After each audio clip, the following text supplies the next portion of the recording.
Hello friends, welcome to my investor. उम्मीद आप सब अच्छे होंगे। तो दोस्तों, इस वीडियो में बात करेंगे जियो फाइनेंशियल सर्विसेज के बारे में।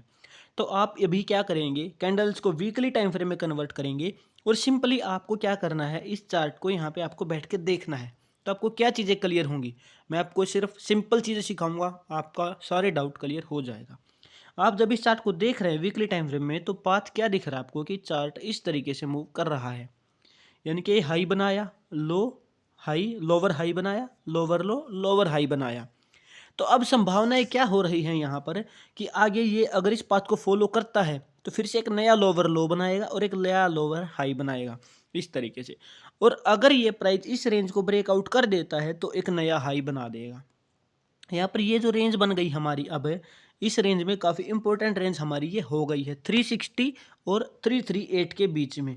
यानी कि 36 और 338 इस रेंज के बीच ये काफ़ी इंपॉर्टेंट रेंज हमारी हो गई है। दूसरा क्या है कि इस स्टॉक के फंडामेंटल हमें कहते हैं कि ये कंपनी 1.18% ही अपनी इक्विटी के ऊपर रिटर्न निकाल रही है। जो भी इन्वेस्टर रिटर्न ऑन इक्विटी को देखकर इन्वेस्ट करते हैं तो वो इसको लेकर नेगेटिव है। ठीक है, फंडामेंटल हमें ये कहते हैं।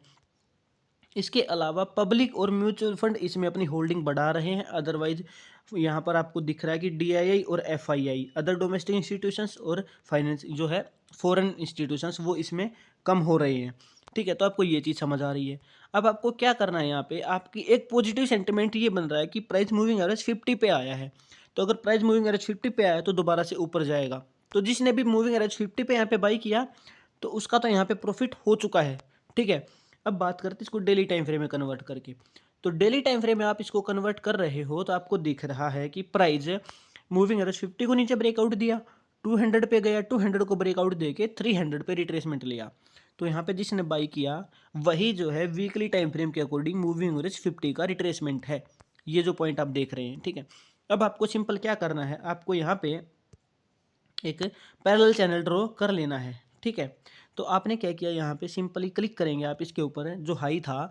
तो आपको क्या करना है, जो पिवेट्स थे आपको उन पिवेट्स को मिला देना है। ठीक है, आपने क्या किया, उन पिवेट्स को मिला दिया। ठीक है, जो मैंने आपको बताए थे पिवेट्स अभी यहाँ पर लोअर हाई और लोअर लो के जो पिवेट्स बताए थे, आपने उनको मिला दिया सिंपली। तो वो इस पैरेलल चैनल में मूव कर रहे हैं।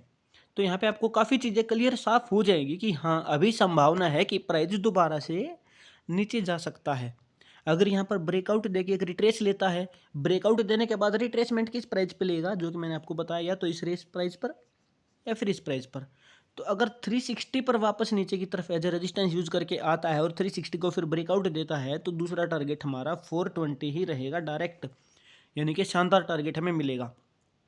ठीक है, तो मुझे उम्मीद है ये चीज़ आपको क्लियर हो गई है। तो ये आप पैटर्न अपने स्टॉक में ड्रा कर लें, और अगर आपको कोई भी डाउट रहता है तो आप मुझे कमेंट सेक्शन में पूछ सकते हैं। तो मुझे उम्मीद है वीडियो आपको पसंद आई है। इस स्टॉक में आगे चल के बड़े टारगेट भी मिल सकते हैं, ऐसा नहीं है कि टारगेट नहीं मिलेंगे, लेकिन हाल फिलहाल ये स्टॉक हमें इस तरीके का पैटर्न समझा रहा है। चाहे कोई भी न्यूज़ आए, टेक्निकल एनालिसिस मैक्सिमम 99% हमेशा सही काम करते हैं, अगर आपको टेक्निकल एनालिसिस सही से यूज़ करना आता है तो मुझे उम्मीद है मेरी वीडियो आपको पसंद आई है। वीडियो पसंद, वीडियो को लाइक करें और चैनल को सब्सक्राइब करना ना भूलें। मैं सेबी रजिस्टर्ड नहीं हूं तो ये कोई स्पेशल रिकमेंडेशन नहीं है।